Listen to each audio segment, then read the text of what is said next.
Very good students, आज हम BA part second paper first political science प्रमुख राज्य व्यवस्था में ब्रिटिश संविधान में सम्राट व राज मुकुट में अंतर, इस पर अपने अध्ययन करेंगे, इसके बारे में जानकारी प्राप्त करेंगे। सम्राट व राज मुकुट, सम्राट व राज मुकुट में अंतर। सम्राट व राज मुकुट में अंतर। ब्रिटिश संविधान विकास का परिणाम है, संयोग व विवेक का परिणाम है, विश्व के संविधानों का जनक है। ब्रिटेन के संविधान को विश्व के संविधानों का जनक कहते हैं। ब्रिटिश संविधान में पहले राजतंत्र था, आज राजतंत्र के साथ साथ व्यवहार में वहाँ लोकतंत्र की स्थापना हो गई। आज ब्रिटेन में सिद्धांत में राजतंत्र, व्यवहार में लोकतंत्र है। तो ब्रिटेन में पहले क्या था? पहले सम्राट, ब्रिटेन में पहले सम्राट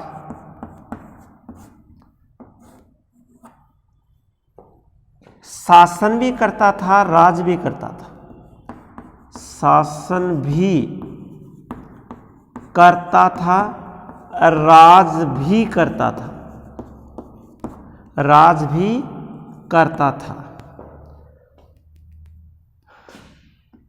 वास्तविक शक्तियां उसके पास थी, वास्तविक शक्तियां, वास्तविक शक्तियां सम्राट के पास थी। सम्राट शासन भी करता था और राज भी करता था। राजमुकुट की जो सारी शक्तियां थी उसका व्यवहार में निरंकुश था, एक तरीके से निरंकुश रूप से शासन की शक्तियों का प्रयोग करता था।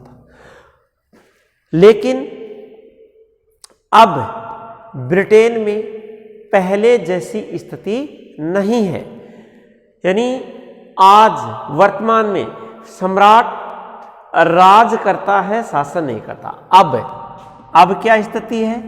वर्तमान में क्या स्थिति है? सम्राट क्या करता है? सिर्फ राज करता है, राज करता है, क्या नहीं करता? शासन नहीं करता, शासन नहीं करता, करता है। पहले राज भी शासन भी करता था, राज भी करता था। अब वहाँ सिद्धांत में राजतंत्र, व्यवहार में लोकतंत्र है, इसलिए ब्रिटिश सम्राट राज करता है, शासन नहीं। यानी सारा राज उसके नाम से चलता है, लेकिन उन शक्तियों का प्रयोग वह नहीं करता। पहले सारे विशेषाधिकार, सारी जो शक्तियां होती थी राजमुकुट की, उनका प्रयोग स्वयं सम्राट करता था। लेकिन अब ऐसा नहीं है। सम्राट संवैधानिक प्रधान है, सम्राट संवैधानिक प्रधान है, संवैधानिक प्रधान है और नाममात्र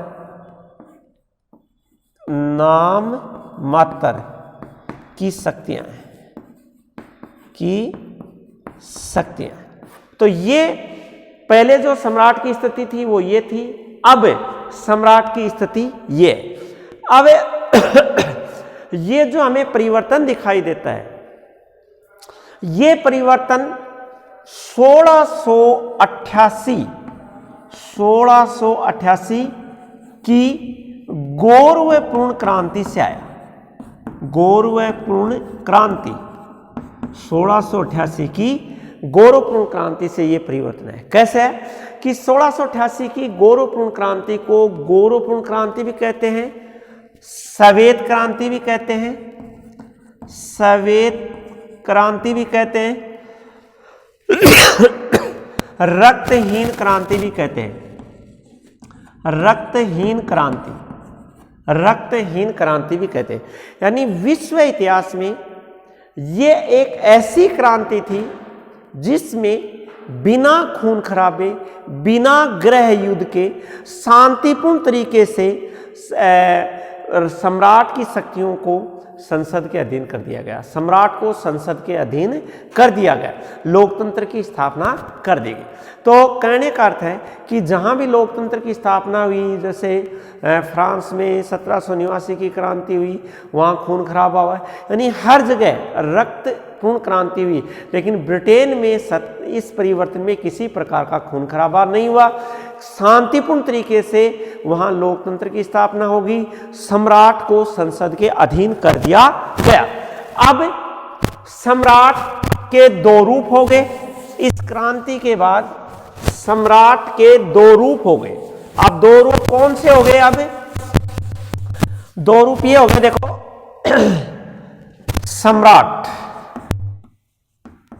सम्राट के दो रूप हो गए। एक तो व्यक्ति के रूप में, और एक संस्था के रूप में,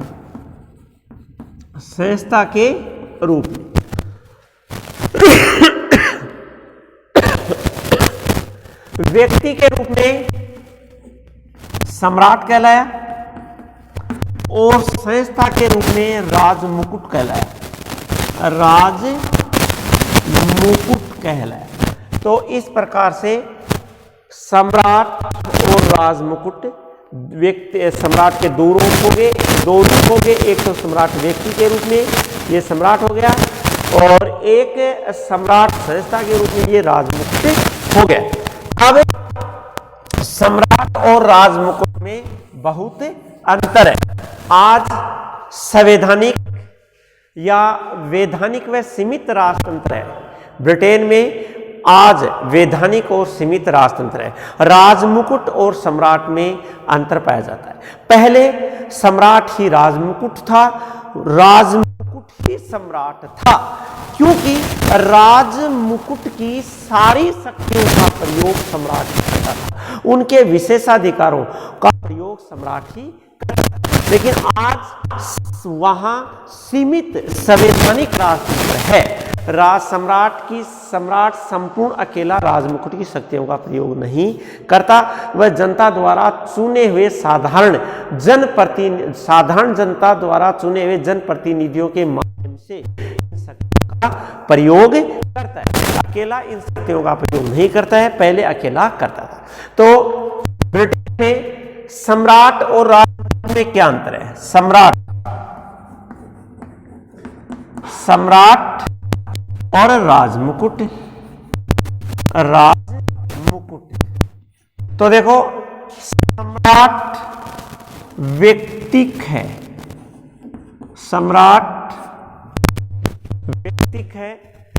राजमुकुट सामूहिक है।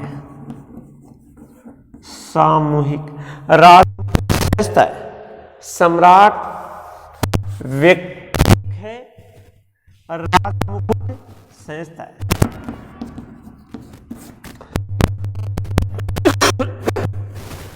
सम्राट व्यक्तिक है, यानी एक व्यक्ति जो राजा होता है वो सम्राट होता है।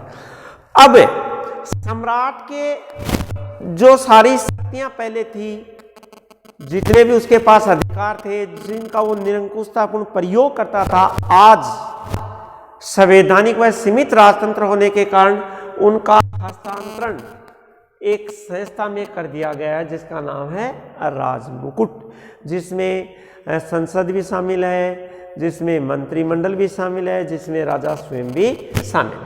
तो सम्राट व्यक्तिक है, राजमुकुट एक संस्था है, जिसमें सम्राट की शक्तियों का जो पहले विशेषाधिकार थे, जो सम्राट अकेला जिनका प्रयोग करता था, उन सब का हस्तांतरण राजमुकुट यानी संस्था को कर दिया गया है। और इनका प्रयोग ये एक तरीके से इन सारी शक्तियों का हस्तांतरण इनको कर दिया गया, राजमुकुट को कर दिया गया। राजमुकुट सम्राट नश्वर है, सम्राट नश्वर है, राज मुकुट अमर है, राज मुकुट अमर है। दूसरा अंतर क्या है? सम्राट नश्वर है, राज मुकुट अमर है। देखो सम्राट, जो भी व्यक्ति राजा बनता है उसकी मृत्यु निश्चित है, तो इसलिए सम्राट मर्त है यानी नश्वर है। जबकि राज मुकुट जो एक पद है, जो एक ताज है, जो एक श्रेष्ठ है, वो हमेशा बनी रहती है। यानी ब्रिटेन में एक कहावत है, क्या कहावत है कि सम्राट मृत हो। क्या कहावत है? सम्राट मृत हो, सम्राट मर्त हो, सम्राट चिरंजीव हो, सम्राट चिरंजीव हो। यानी इसका अर्थ यह है कि जो भी हेनरी एडवर्ड, जो व्यक्तिक रूप से जो व्यक्ति राजा है उसकी मृत्यु निश्चित है, वो मर्त हो सकता है। लेकिन यहां जो सम्राट है उसका अर्थ है पद, उसका जो पद है वो हमेशा बना रहना चाहिए, यानी राजमुकुट हमेशा जो पद है, जो संस्था, वो हमेशा बनी रहनी चाहिए। तो इस प्रकार से सम्राट नश्वर है, राजमुकुट अमर है, नश्वर। फिर है सम्राट दर्श्य है, सम्राट दर्श्य है, राजमुकुट अदर्श्य है। सम्राट दर्श्य, क्योंकि सम्राट एक व्यक्ति के रूप में होता है, जो भी व्यक्ति राजा बनता है वो सम्राट होता है, वो हमें दिखाई देता है, शारीरिक रूप है उसका।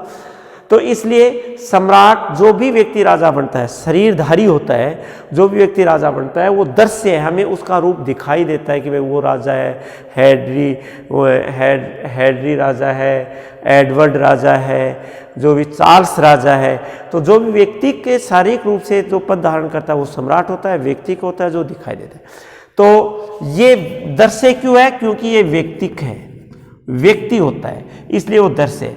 जबकि राजमुकुट एक विचार है, राजमुकुट एक विचार है, राजमुकुट एक अवधारणा है, राजमुकुट एक वैधानिक इकाई है, वैधानिक इकाई है। इसलिए ये आदर्श है, इसलिए ये आदर्श है, दिखाई नहीं देता। राजमुकुट एक विचार है, एक अवधारणा है, एक वैधानिक इकाई है, इसलिए ये आदर्श है। जबकि सम्राट है वो दर्श्य है, क्योंकि वो व्यक्ति होता है, जो शरीरधारी होता है, जो दिखाई देता है। अब है राजमुकुट, राजा स्वयं, राजा स्वयं किसका अंग होता है? राजमुकुट का अंग होता है, राजमुकुट का अंग होता है।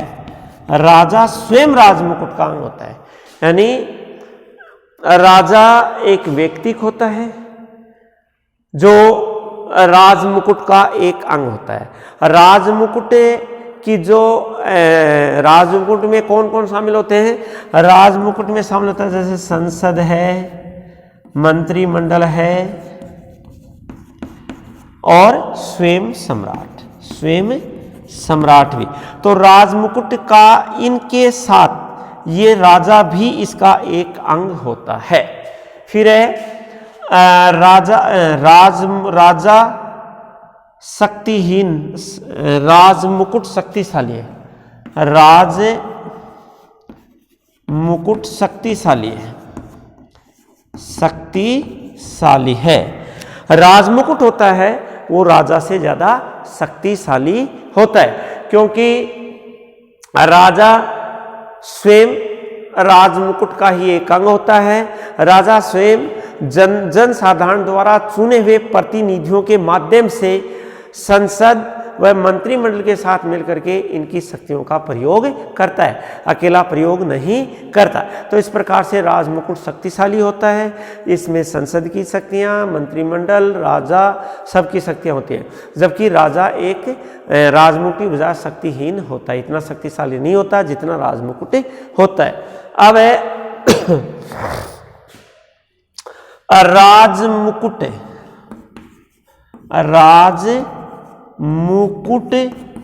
की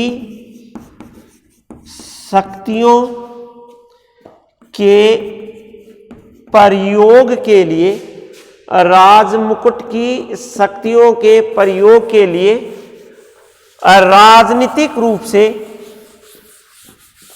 राजा उत्तरदायी नहीं होता है, मंत्री उत्तरदायी होते हैं। राजमुकुट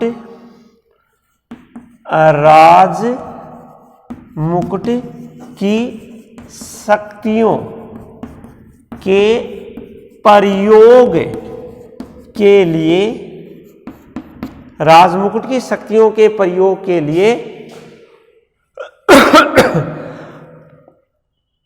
राजा उत्तरदायी नहीं होता, उत्तरदायी नहीं होता है, मंत्री होते हैं, मंत्री होते हैं। राजमुकुट और सम्राट में एक ये भी अंतर होता है कि राजमुकुट की शक्तियों का प्रयोग करने के लिए उसके लिए कोई अपराध हो जाता है तो उसके लिए राजा उत्तरदायी नहीं होता है, उसके लिए मंत्री उत्तरदायी होते हैं। कैसे? देखो, राजमुकुट की शक्तियों का प्रयोग राजा अकेला नहीं करेगा। राजमुकुट की शक्तियों का प्रयोग राजा किसके परामर्श से करेगा? राजमुकुट की शक्तियों का प्रयोग, राजमुकुट की शक्तियों का प्रयोग राजा किसके परामर्श से करेगा? मंत्रियों के परामर्श से करेगा, मंत्रियों के परामर्श से करेगा। तो इस प्रकार से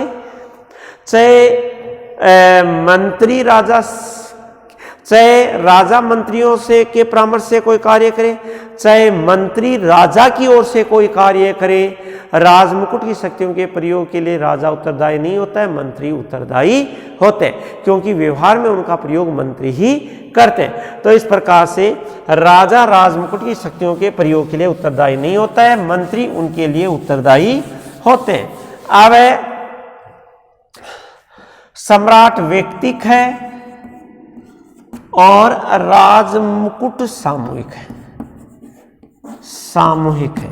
सम्राट एक व्यक्ति होता है, एक व्यक्ति होता है, जबकि राजमुकुट में अनेक व्यक्ति होते हैं। इसमें संसद भी होती है, इसमें मंत्रिमंडल भी होता है, और संसद, मंत्रिमंडल और सम्राट स्वयं भी होता है, सम्राट स्वयं। और इसमें लोक सेवक भी होते हैं, लोक सेवक। तो इस प्रकार से राजमुकुट सामूहिक यानी अनेक व्यक्ति होते हैं, जिसमें संसद, मंत्रिमंडल, सम्राट और लोक सेवक, जबकि राजा स्वयं अकेला होता है। तो ये सम्राट और राजमुकुट में अंतर होता है। ब्रिटेन में ये अंतर पाया जाता है।